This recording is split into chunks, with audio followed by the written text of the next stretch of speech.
नमस्कार दोस्तों, सोरफा सीरीज में आपका स्वागत है। तो आज हम फिर आप लोग के लिए जीके जीएस का ये 50 इंपॉर्टेंट क्वेश्चन का सीरीज लेके आ गए हैं और हम फुल्ली गवर्नमेंट कॉलेज की तैयारी करवाते हैं, क्योंकि फुल्ली गवर्नमेंट कॉलेज में फ्री में नामांकन होता है और आप लोग चाहते हैं कि आपका नामांकन भी फुल्ली गवर्नमेंट कॉलेज में हो। तो अभी से मेहनत में लग जाइए, क्योंकि 1.5 लाख रुपया बचाने के लिए तो मेहनत तो करना ही पड़ेगा। तो चलिए इस क्लास की शुरुआत करने से पहले बता दें कि जो लोग अभी हमारे चैनल पर नए हैं, आप हमारे चैनल को सब्सक्राइब कर लीजिए और घंटी के बटन को दबा दीजिए और अपने दोस्तों में भी इस क्लास को शेयर कर दीजिए। तो चलिए इस क्लास की शुरुआत करते हैं। तो पहला क्वेश्चन है कि सुंदरबन राष्ट्रीय उद्यान किस राज्य में है? तो ऑप्शन में उत्तराखंड, उत्तर प्रदेश, पश्चिम बंगाल, मध्य प्रदेश। तो देखिए सुंदरबन राष्ट्रीय उद्यान जो है कहाँ है? तो पश्चिम बंगाल में है और यह जो है रॉयल बंगाल टाइगर के लिए प्रसिद्ध है और यहीं पर जो है विश्व का सबसे बड़ा डेल्टा सुंदरबन डेल्टा है। अब सभी ऑप्शन को भी देख लेते हैं। अब देखिए उत्तराखंड में जो है जिम कॉर्बेट नेशनल पार्क है, जिसका नया नाम हो गया है रामगंगा नेशनल पार्क। उसके बाद देखिए उत्तर प्रदेश में जो है प्रसिद्ध कौन है? तो दुधवा नेशनल पार्क है। उसके बाद मध्य प्रदेश में जो है आपको कान्हा नेशनल पार्क हो गया। उसके बाद बांधवगढ़ नेशनल पार्क जो है मध्य प्रदेश में है। अब चलिए अगला क्वेश्चन देखते हैं। अगला क्वेश्चन है कि मुस्लिम लीग की स्थापना कहाँ हुई थी? तो ऑप्शन में ढाका, मुंबई, पटना, दिल्ली। तो देखिए मुस्लिम लीग की स्थापना जो है ढाका में हुई थी और यह जो है आगा खां के नेतृत्व में 30 दिसंबर 1906 को इसकी स्थापना हुई थी। उसके बाद देखिए मुंबई जो है भारत की आर्थिक राजधानी है। उसके बाद बिहार की राजधानी कौन है? तो पटना है। और दिल्ली जो है, देखिए यहाँ दिल्ली से क्या इंपॉर्टेंट बनेगा, याद रखिएगा करेंट में कि दिल्ली जो है सबसे प्रदूषित राजधानी में प्रथम स्थान पे आता है, ठीक ना। अब चलिए अगला क्वेश्चन देखते हैं। अगला क्वेश्चन है कि तारों के विशाल समूह को क्या कहा जाता है? तो ऑप्शन में ग्रह, उपग्रह, मंदाकिनी, तारा। तो देखिए तारों के जो है विशाल समूह को मंदाकिनी कहते हैं और हम लोग जो है मिल्की वे मंदाकिनी में रहते हैं, जिसे हिंदी में दुग्ध मेघला भी कहते हैं। और अभी तक ज्ञात जो है कुल 89 तारामंडल है। उसके बाद देखिए ग्रह जो है सूर्य के जितने भी सूर्य के यानी नियमित परिक्रमा जो भी करते हैं, यानी नियमित अक्ष पर, तो वह जो है ग्रह कहलाते हैं। यानी सूर्य के परिक्रमा करने वाले ग्रह हो गए। उसके बाद जो है ग्रह के जो परिक्रमा करते हैं वो उपग्रह कहलाते हैं। उसके बाद देखिए सूर्य एक प्रकार का क्या है? तारा है। और तारा में जो है तारा से जैसे प्रकाश आप देखते हैं कि आता है, जो भी ऊर्जा वो नाभ के संलयन के द्वारा मिलता है, ठीक है। अब चलिए अगला क्वेश्चन देखते हैं। अगला क्वेश्चन है कि भारत का बगीचा किसे कहा जाता है?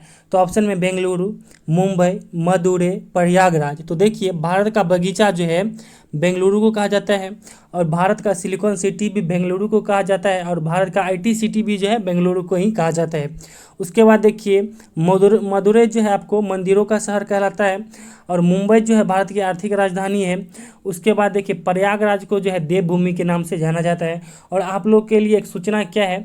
देखिए सूचना बहुत अच्छा हम लेके आए हैं। सूचना क्या है कि आप लोग के लिए हम कल जो है व्हाट्सएप नंबर जारी करेंगे और सबसे बड़ी बात देखिए हम आप लोग को उसमें क्या सब प्रोवाइड कराएंगे। सबसे बड़ी बात यह है कि इस बार बीएड एंट्रेंस के लिए हम 15 तारीख से, ठीक है, अगला महीना 15 तारीख से लगातार, जैसे 23 जून एग्जाम डेट दिया है तो हम 23 जून के तक जो है आप लोग को जो है प्रैक्टिस सेट उपलब्ध कराएंगे। और साथ ही वो तो हो गया इजी बात, और उससे बड़ी बात यह है कि हम जीके जीएस का जो अभी ये पढ़ना चाहते हैं आप लोग नोट नहीं कर पा रहे हैं, तो हम स्पेशल जैसे ये ऑब्जेक्टिव हो गया और इसके नीचे जो है पूरा सभी क्वेश्चन को जैसे वन लाइनर करके हम डिस्कशन दे देंगे। उसके बाद जीके जीएस का थ्योरी भी देंगे, ठीक है। उसके बाद देखिए सीडीपी का यानी शिक्षण शास्त्र का जैसे इंपॉर्टेंट नोट्स देंगे, क्योंकि देखिए जीके जीएस आसान क्वेश्चन आता है, यानी जो है मीडियम ही लेवल का आता है, जो आप 40 में 40 बना सकते हैं और 40 क्वेश्चन ये हो गया। और सीडीपी का जो है यानी जो है शिक्षण शास्त्र का आपको 25 क्वेश्चन पूछता है, यानी दोनों मिला के 65 नंबर। 65 में आप कम से कम 60 नंबर ला सकते हैं, तो उसके लिए हम मेहनत पूरा करवाएंगे। उसके बाद हिंदी का नोट्स देंगे, देखिए ये हो गया। उसके बाद जो लोग आप फाइनली बीएड में एडमिशन ले लेंगे उन लोगों के लिए जो है हम कोशिश करेंगे कि आप लोग का जो है परसेंटेज जो है बीएड में 80% से ज़्यादा रहे। उसके लिए हम जो है अपने हाथ से लिखा हुआ नोट्स देंगे और वो नोट्स एक पेज का नहीं हुआ, क्योंकि देखिए 10 नंबर का क्वेश्चन के लिए 5 से 6 पेज का एक क्वेश्चन का होता है। लगभग 400 पेज का हम अपने हाथों से लिखा हुआ नोट्स प्रोवाइड कराएंगे। तो देखिए आप लोग से एक छोटा रिक्वेस्ट क्या है कि छोटा रिक्वेस्ट ये है कि हम जो भी बच्चा अगर यानी 10 मई से पहले अगर ये ग्रुप में जुड़ते हैं, और छोटा रिक्वेस्ट यही है कि आप लोग कुछ हमें मदद कर देंगे। देखिए कहना नहीं चाहते हैं, मगर किसी भी संस्था को चलाने के लिए, चाहे कोई काम को चलाने के लिए थोड़ा पैसा की आवश्यकता होती है। ऐसा नहीं है, हम लोग भी आपके बीच के ही हैं, तो हमें भी थोड़ा पैसा की जरूरी पड़ती है। तो देखिए जो लोग अगर देने में असमर्थ हैं वो नहीं दीजिएगा, आप हमें मैसेज कर दीजिएगा कि सर हम असमर्थ हैं देने में। और मिनिमम से मिनिमम देख रहे हैं कि अभी बहुत सारे चैनल वाले 250-300 ले रहे हैं, ठीक है, सिर्फ वो एक प्रैक्टिस सेट के लिए। और हम आपको बीएड तक का देंगे, ठीक है, 2 साल तक हम आपको अपने साथ ग्रुप में जोड़ के रखेंगे, ठीक है, उतना प्रोवाइड कराएंगे जब आपको जरूरी होगा। जो भी क्वेश्चन का प्रॉब्लम हम सॉल्यूशन कराएंगे, और साथ ही काउंसलिंग तक आपको कॉलेज दिलवाने के लिए आपको किसी से पूछना नहीं पड़ेगा, डायरेक्ट आप हमसे पूछते हैं, यानी पूछ सकते हैं। उसके बाद सबसे बड़ी बात यह है कि इस ग्रुप में सबसे प्राइवेसी बना रहेगा और आपका नंबर कोई देख नहीं पाएगा। सिर्फ जो है हम जो ब्रॉडकास्ट ग्रुप होता है भेजने के लिए बनाएंगे, और इसमें आपका कोई नंबर नहीं देख पाएगा, आपको पर्सनली मैसेज जाएगा, ठीक है। और आप अगर कोई भी चीज़ अगर भेजिएगा तो हमको पर्सनली आएगा, आपका भी कोई देख नहीं पाएगा। तो सबसे बड़ी बात यह है कि प्राइवेसी रहेगा। और देखिए मिनिमम क्या कहें, मिनिमम यानी हम 100 रुपया रखें हैं, तो जो सक्षम होंगे देने में आप दीजिएगा, क्योंकि देखिए 100 रुपया तो नॉर्मली बात है देने के लिए। और जो सक्षम नहीं होंगे आप हमें मैसेज कर दीजिएगा, हम उनको भी वैसे जो है ग्रुप में जोड़ेंगे और आप सभी लोग को हम देंगे। मगर लेना तो पड़ेगा ही, चाहे आप पैसा दे के लीजिए या वैसे लीजिए, आपको तो नोट्स लेना ही पड़ेगा, ठीक है, मेरे क्लास का। अब चलिए अगला प्रश्न देखते हैं। अगला प्रश्न है कि कौन सा विटामिन वसा में घुलनशील है। तो ऑप्शन में है vitamin A, vitamin B, vitamin C, इनमें से कोई नहीं। तो देखिए वसा में जो है घुलनशील होता है 4 vitamin, vitamin A, vitamin D यानी एडेक होता है, विटामिन ए, डी, ई, के, ठीक है। तो देखिए ऑप्शन में एक ही है जो कि वसा में घुलनशील है, विटामिन ए। उसके बाद दोनों है विटामिन बी हो गया, विटामिन सी हो गया, यह सब किस में है, जल में घुलनशील है। अब चलिए अगला प्रश्न देखते हैं। अगला प्रश्न है कि भारत में राष्ट्रीय आपातकाल कौन लगा सकता है। तो ऑप्शन में प्रधानमंत्री, राष्ट्रपति, गृह मंत्री, रक्षा मंत्री। तो देखिए भारत में जो है राष्ट्रीय आपातकाल राष्ट्रपति लगा सकता है, और यह 3 प्रकार का राष्ट्रीय आपातकाल लगाता है। एक तो सैन्य विद्रोह या बाह्य आक्रमण के आधार पर, दूसरा जो है राज्य की कार्यप्रणाली अगर सही से नहीं चल रहा है उसके लिए, और तीसरा जो है वित्तीय आपातकाल, जो कि देखिए अभी श्रीलंका में वित्तीय आपातकाल लगा दिया गया था, ठीक है। वह आपातकाल भारत में भी कभी लग सकता है। तो यह जो है तीनों सीरियल से अनुच्छेद 352, 356 और 360 के तहत राष्ट्रपति लगा सकते हैं, ठीक है। अब देखिए यहाँ राष्ट्रपति के जो है ये आपको राष्ट्रपति बनने की आयु कितनी है, तो 35 वर्ष। प्रधानमंत्री बनने के लिए आयु कितनी है न्यूनतम, तो 25 वर्ष। और गृह मंत्री कौन है वर्तमान में भारत के, तो अमित शाह जी हैं। और रक्षा मंत्री जो है राजनाथ सिंह है, ठीक। अब चलिए अगला प्रश्न देखते हैं। अगला प्रश्न है कि वर्गीज कुरियन किससे संबंधित है। तो ऑप्शन में श्वेत क्रांति, हरित क्रांति, नीली क्रांति, पीली क्रांति। तो देखिए वर्गीज कुरियन जो है श्वेत क्रांति संबंधित है, और श्वेत क्रांति जो है दुग्ध उत्पादन से संबंधित है। अब देखिए हरित क्रांति जो है अनाज उत्पादन से संबंधित है। और हरित क्रांति के लिए कौन जाने जाते हैं विश्व स्तर पर, तो नॉर्मन बोरलॉग। और हमारे भारत में कौन है, एम.के. स्वामीनाथन। अब देखिए नीली क्रांति जो है मछली उत्पादन से संबंधित है। उसके बाद देखिए पीली क्रांति जो है सरसों उत्पादन से संबंधित है। अब चलिए अगला क्वेश्चन देखते हैं। अगला क्वेश्चन है कि भारत में सिंचाई का सबसे प्रमुख साधन है। तो ऑप्शन में नहरें, तालाब, कुआं और नलकूप। तो देखिए भारत में जो है सिंचाई का सबसे प्रमुख साधन कौन है, तो कुआं और नलकूप है। और भारत में आपको सबसे ज़्यादा जो है नल और कुआं कहाँ देखने को मिलता है, नलकूप, तो उत्तर प्रदेश में, ठीक है। अब चलिए, और उत्तर प्रदेश देखिए अनाज उत्पादन की दृष्टि से भी अग्रणी राज्य है, और प्रति हेक्टेयर अगर बात करिएगा तो पंजाब राज्य है, ठीक ना। अब अगला प्रश्न है कि गुरुत्वाकर्षण का नियम किसने दिया था। तो ऑप्शन में आर्किमिडीज, न्यूटन, गैलीलियो, इनमें से कोई नहीं।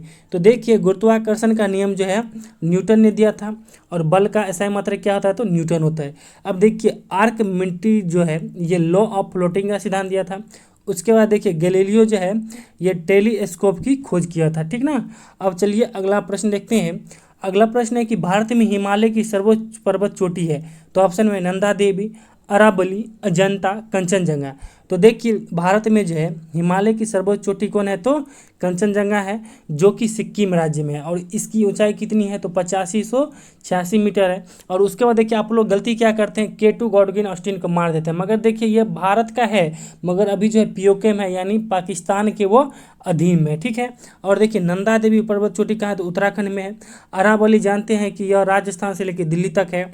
और अजंता जो है पर्वत श्रेणी का है, महाराष्ट्र में है। अब चलिए अगला प्रश्न देखते हैं।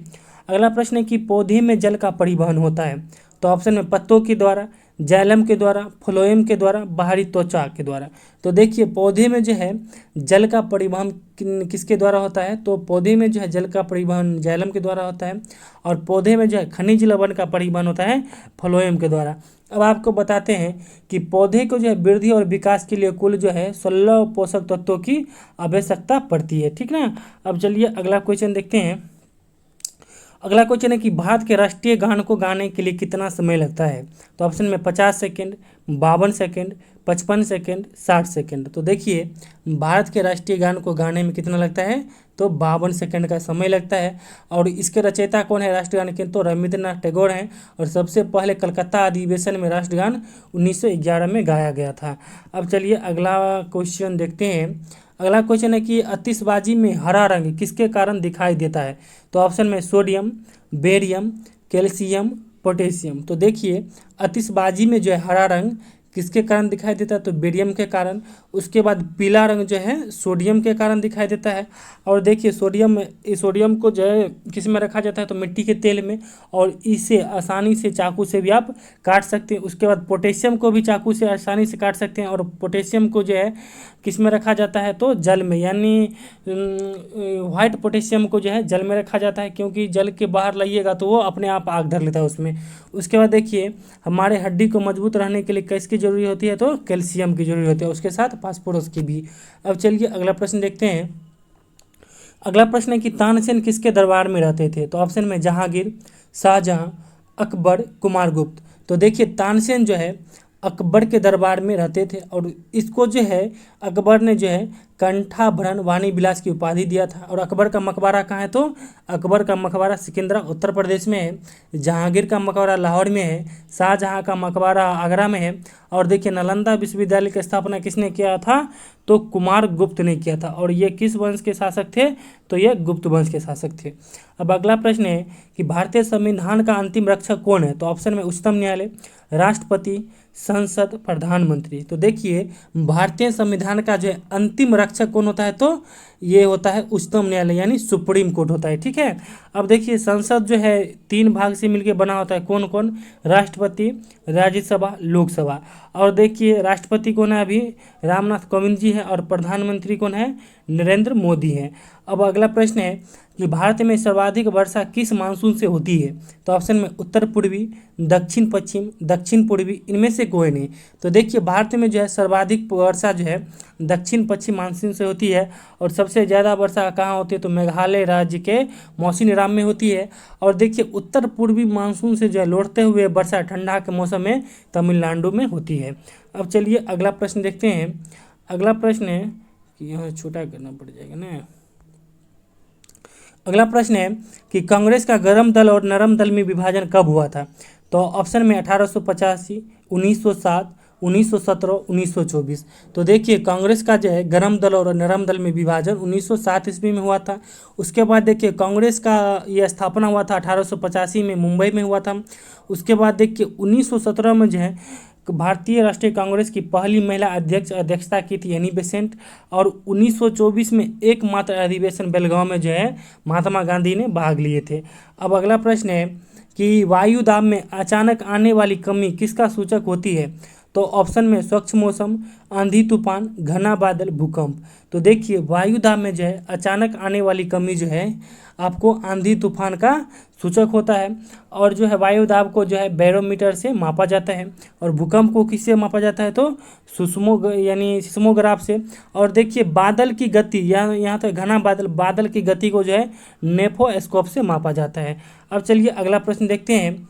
अगला प्रश्न है कि माउंट एवरेस्ट किस देश में है, तो ऑप्शन में भारत, नेपाल, भूटान, चीन। तो देखिए माउंट एवरेस्ट जो है हिमालय की सर्वोच्च चोटी है, और यह कहाँ स्थित है, नेपाल में है। और इसकी ऊंचाई कितनी है, तो 8850 मीटर है। अब चलिए अगला प्रश्न देखते हैं। और अगला प्रश्न बढ़ने से पहले बता दें कि यहाँ देखिए भूटान से देखिए भूटान को जो है क्या कहा जाता है, तो भूटान को जो है the land of thunder dragons कहा जाता है। यानी जो है जैसे कहते हैं ना कि बिजली का झंझनाहट ज़्यादा यहाँ बिजली कड़कता है, और यहाँ वैज्ञानिक लगा हुआ है कि कैसे जो है उस बिजली जो कड़कता है उससे जैसे बिजली का उत्पादन हो। ठीक है, और देखिए चीन जो है सबसे पहला कागज़ का उत्पादन करने वाला देश है। अब चलिए अगला प्रश्न है। अगला प्रश्न है कि बिहू त्योहार किस राज्य में मनाया जाता है? तो ऑप्शन में केरल, असम, बिहार, मध्य प्रदेश। तो देखिए बिहू त्योहार जो है कहाँ मनाया जाता है? तो यह असम का त्यौहार है। उसके बाद देखिए कथकली कहाँ का ये नृत्य है? तो केरल का है। उसके बाद देखिए जट जटिन है बिहार का। उसके बाद मध्य प्रदेश में कौन सा नृत्य होता है? तो देखिए मध्य प्रदेश में जो मटकी नृत्य, उसके बाद है बधाई नृत्य। ठीक है, ये तीनों यहाँ से नृत्य आप लोग याद रखिएगा। अब अगला प्रश्न है कि राष्ट्रीय राजमार्ग बनाने की जिम्मेदारी किसकी होती है? तो ऑप्शन में राज्य सरकार, केंद्र सरकार, जनता की, भारतीय सेना। तो देखिए राष्ट्रीय राजमार्ग यानी जो है नेशनल हाईवे बनाने की जिम्मेदारी किसकी होती है? तो केंद्र सरकार की होती है। और देखिए जैसे बॉर्डर रोड ऑर्गेनाइजेशन यानी बीआरओ जो है क्या करता है? भारतीय सेना के लिए जो है रोड बनाता है। ठीक है, बॉर्डर पे। अब चलिए अगला प्रश्न देखते हैं। अगला प्रश्न है कि बादलों की दिशा एवं गति को मापने वाला यंत्र है। तो ऑप्शन में हाइग्रोमीटर, नेफोस्कोप, सिस्मोग्राफ, लेक्टोमीटर। तो देखिए जैसा कि ऊपर बता दिए हैं कि बादलों की दिशा एवं गति को मापने के लिए नेफोस्कोप का उपयोग किया जाता है। उसके बाद देखिए वायुमंडलीय आर्द्रता मापा जाता है हाइग्रोमीटर से, भूकंप को सिस्मोग्राफ से, और यानी दूध का घनत्व जो है लेक्टोमीटर से मापा जाता है। और देखिए आप लोग को एक खास बात और बताते हैं कि पिछले साल भी हम बहुत सारे स्टूडेंट को मदद किए, जिनको मान लीजिए बहुत सारे कॉलेज डिमांड कर देते हैं कि आप 50,000 दीजिए तभी एडमिशन करेंगे। तो देखिए आप लोग के पास कम भी पैसा होगा, हम आप लोग को भरोसा दिलाते हैं कि आप लोग को 20,000 रुपया भी रहेगा ना, अगर मान लीजिए फुली गवर्नमेंट कॉलेज नहीं मिल पाया, और शुरू में मान लीजिए जो भी कॉलेज का फीस है 1.5 लाख रुपया, या देखिए हम कोशिश करेंगे। क्या होता है ना कि कहीं कहीं 1,40 में भी हो जाता है, यानी जैसे किसी दलाल के थ्रू करवाइएगा। जैसे मान लीजिए अगर हम आपका एडमिशन कराते हैं तो क्या होता है ना कि हमको जैसे 10,000 रुपया कॉलेज वाले देंगे, हमको पहचान है। ठीक है, तो हम क्या करते हैं ना कि डायरेक्ट बच्चा को जैसे 1,40 में एडमिशन करा देते हैं। भाई हमको नहीं चाहिए, बच्चा को ही आप लिखित दे दीजिए और 1,40 में कर दीजिए। तो हम बहुत सारा देखिए आपको इसीलिए कहते हैं कि आप हमारे साथ जुड़ जाइए, बहुत सारा बेनिफिट होगा। और देखिए सीतामढ़ी हो, चाहे आपको नालंदा हो, लखीसराय हो, या ये क्या कहते हैं खगड़िया हो, वहाँ की भी लड़की हो या लड़का है, जैसे बहुत सारे काम एडमिशन कराएं, यानी हम खुद से यानी मदद कर दिए जो सक्षम नहीं थे आने जाने में, अपना घर बैठ के भी बीएड करें। तो देखिए हम जहाँ तक होगा आप लोग को मदद कर देंगे। ठीक है, और पैसा का भी हम बचत करवा देंगे। जहाँ आप लोग को 1.5 लाख रुपया लगेगा, हम कोशिश करेंगे कि आपको वहाँ जो 1,40,000 लगे। बस यही है कि आप हमारे साथ जुड़ जाइए, चाहे आप हमें मदद कीजिए या नहीं कीजिए, मगर आप मेरा नोट्स जरूर लीजिए और अपने तैयारी को बेहतर जरूर बनाइए। ठीक है, अब चलिए अगला प्रश्न देखते हैं। अगला प्रश्न है कि भारत का प्रथम परमाणु ऊर्जा केंद्र है। तो ऑप्शन में नरोरा, तारापुर, कल्पक्कम, काकरापारा। तो देखिए भारत का जो है प्रथम जो है परमाणु ऊर्जा केंद्र कौन है? तो तारापुर है। यह कहाँ है? तो महाराष्ट्र में है। और नरोरा जो है परमाणु केंद्र कहाँ है? उत्तर प्रदेश में। कल्पक्कम जो है तमिलनाडु में परमाणु ऊर्जा केंद्र है। और काकरापारा जो है परमाणु ऊर्जा केंद्र गुजरात में स्थित है। अब अगला प्रश्न है कि केरल राज्य विश्व भर में किसके लिए प्रसिद्ध है? तो ऑप्शन में रबड़, गन्ना, गरम मसाला, इनमें से कोई नहीं। तो देखिए केरल राज्य जो है विश्व भर में किसके लिए प्रसिद्ध है? तो गरम मसाला के लिए प्रसिद्ध है। अब चलिए अगला प्रश्न देखते हैं। अगला प्रश्न है कि विद्युत धारा की इकाई क्या है? तो ऑप्शन में एम्पियर, ओम, जूल, न्यूटन। तो देखिए विद्युत धारा की इकाई क्या है? तो विद्युत धारा की इकाई है एम्पियर। उसके बाद देखिए प्रतिरोध की इकाई क्या होता है? तो ओम। उसके बाद ऊर्जा की इकाई होता है जूल, और बल का इकाई क्या होता है? तो न्यूटन होता है। अब चलिए अगला प्रश्न देखते हैं। अगला प्रश्न है कि राष्ट्रपति का चुनाव कितने वर्षों के लिए होता है? तो ऑप्शन में 6 वर्ष, 5 वर्ष, 4 वर्ष, 3 वर्ष। तो देखिए राष्ट्रपति का चुनाव जो है 5 वर्ष के लिए होता है। और आपको पूछा जाए कि प्रधानमंत्री का चुनाव होता है, तो देखिए प्रधानमंत्री का चुनाव नहीं होता है, बल्कि उनका नियुक्ति होता है राष्ट्रपति के द्वारा। ठीक है, अब चलिए अगला प्रश्न देखते हैं। अगला प्रश्न है कि लेप्चा जनजाति किस राज्य में पाई जाती है? तो ऑप्शन में मध्य प्रदेश, राजस्थान, सिक्किम, मेघालय। तो देखिए लेप्चा जनजाति जो है सिक्किम में निवास करती है। उसके बाद देखिए गोंड जनजाति जो है मध्य प्रदेश में निवास करती है, भील जनजाति राजस्थान, और गारो, खासी, जयंतिया जो जनजाति है वो मेघालय में इस तीनों पर्वत पे निवास करती है। यानी जो है गारो, खासी, जयंतिया तीनों पर्वत ही हैं, और तीनों पर्वत के नाम से तीनों जनजाति वहाँ निवास करती है। अब अगला प्रश्न है कि काजीरंगा राष्ट्रीय उद्यान किस राज्य में है? तो ऑप्शन में असम, मध्य प्रदेश, उत्तराखंड, उत्तर प्रदेश। तो देखिए काजीरंगा राष्ट्रीय उद्यान जो है कहाँ है, तो यह आपको असम में स्थित है।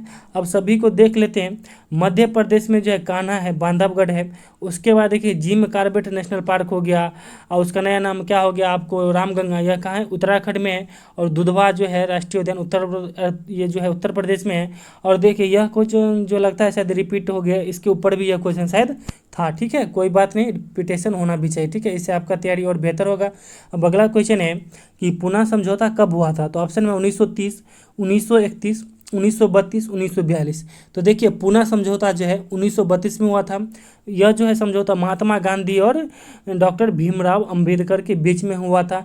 इसी में क्या होता ना कि देखिए यानी भीमराव अंबेडकर जो है यानी दलित जाति के लिए आरक्षण की मांग किया था, तो गांधी जी तो दे दिए थे, मगर वह जो है उनको एक हरिजन शब्द दे दिया था नाम। ठीक है, तो यह बात थी उस समय की। उसके बाद देखिए दांडी यात्रा जो है गांधी जी के नेतृत्व में 1930 में शुरू हुआ था। गांधी इरविन समझौता जो 1931 में हुआ था। और 1942 में जो है भारत आंदोलन शुरू हुआ था। अब चलिए अगला प्रश्न देखते हैं।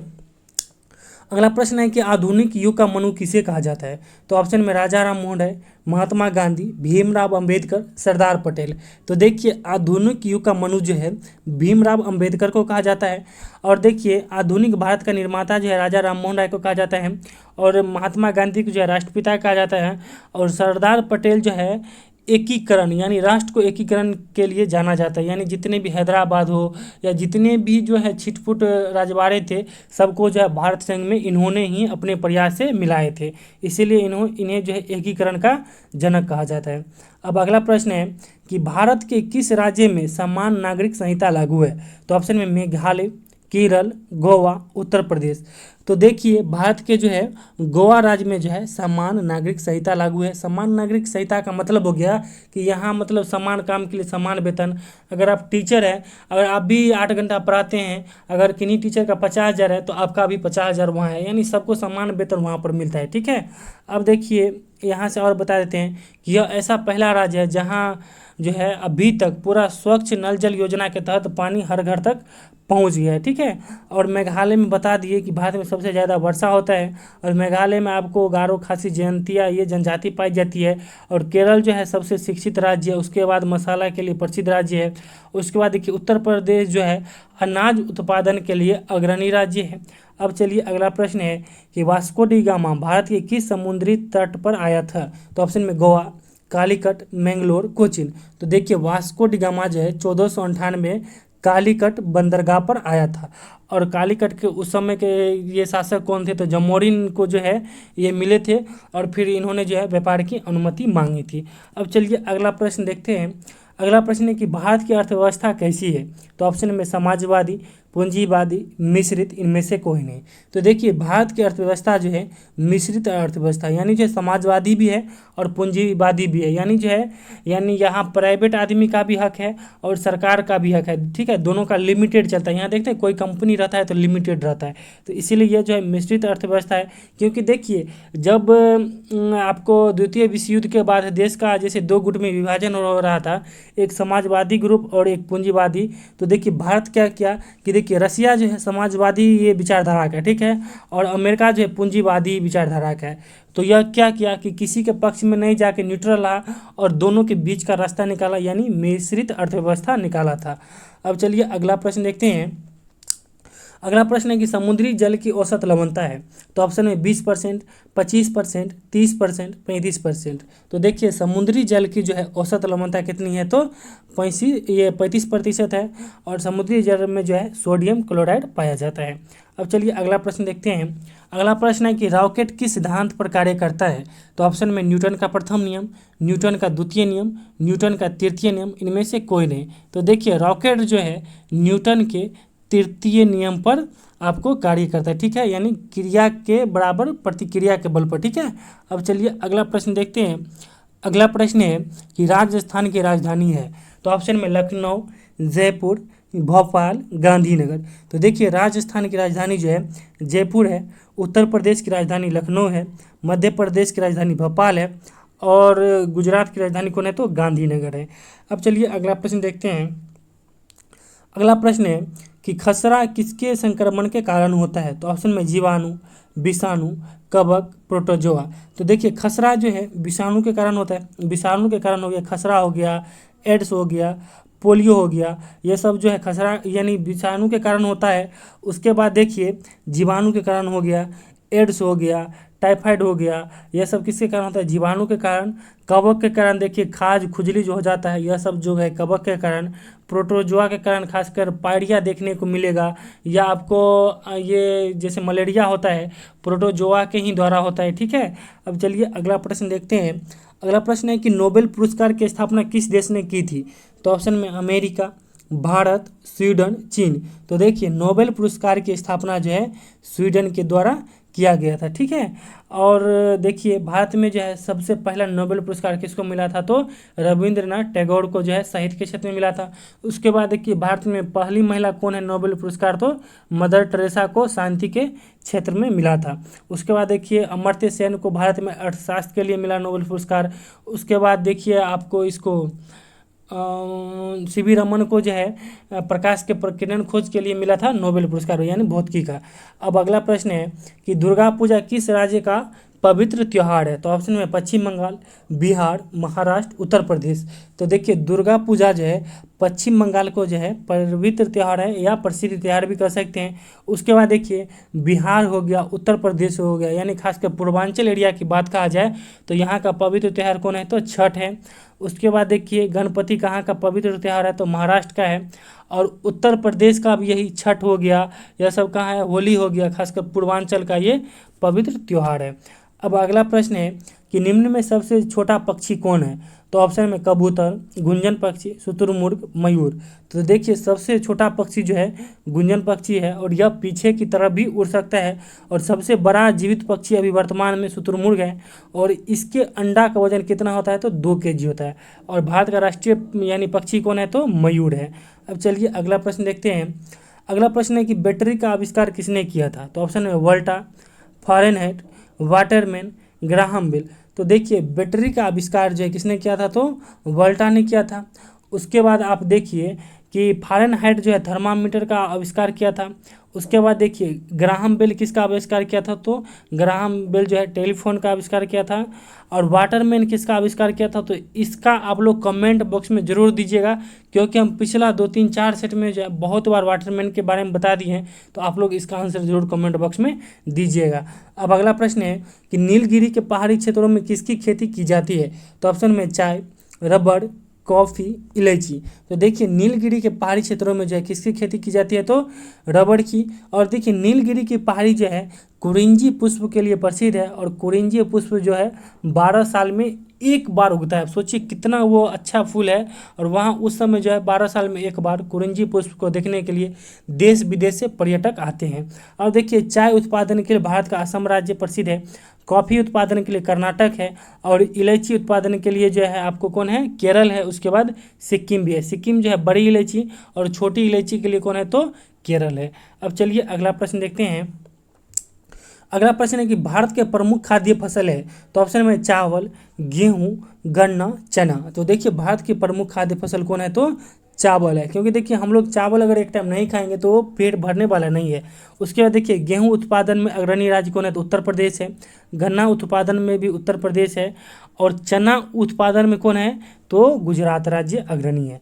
अब अगला प्रश्न है कि सौरमंडल का सबसे छोटा ग्रह कौन है। तो ऑप्शन में बुध, बृहस्पति, शनि, मंगल। तो देखिए सौरमंडल का जो है सबसे छोटा ग्रह कौन है, तो बुध है।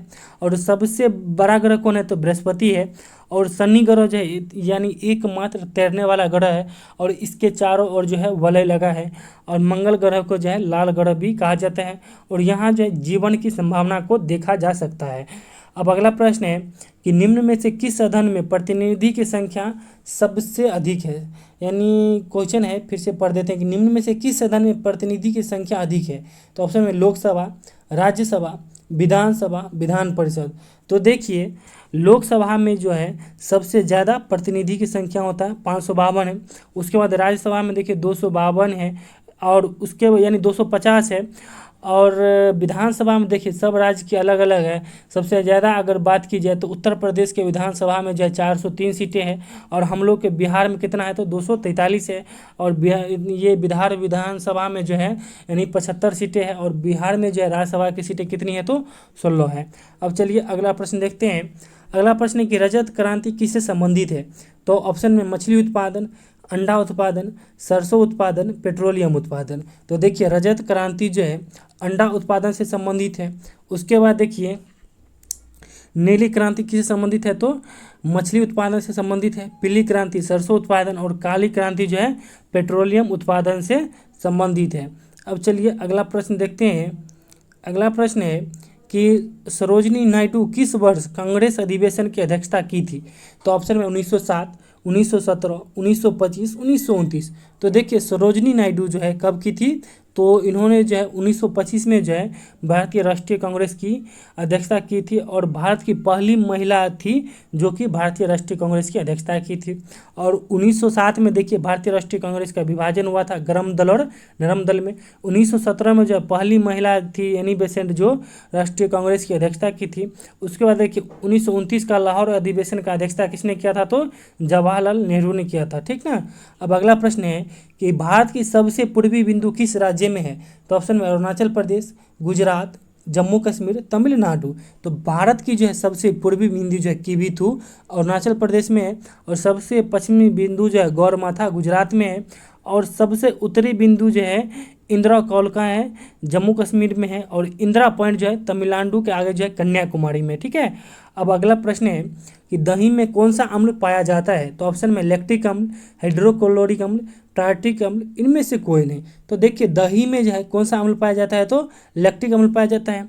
उसके बाद देखिए हमारे अमाशय से जो है पेट में हाइड्रोक्लोरिक अम्ल यानी HCl निकलता है। उसके बाद देखिए इमली हो गया, और अंगूर में जो है टार्टिक अम्ल पाया जाता है। अब अगला प्रश्न है कि भारत की सबसे प्रदूषित नदी कौन है।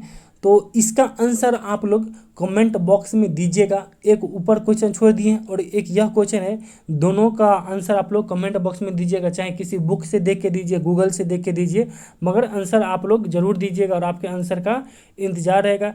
तो चलिए thank you all the best, और हमारे साथ बने रहिए।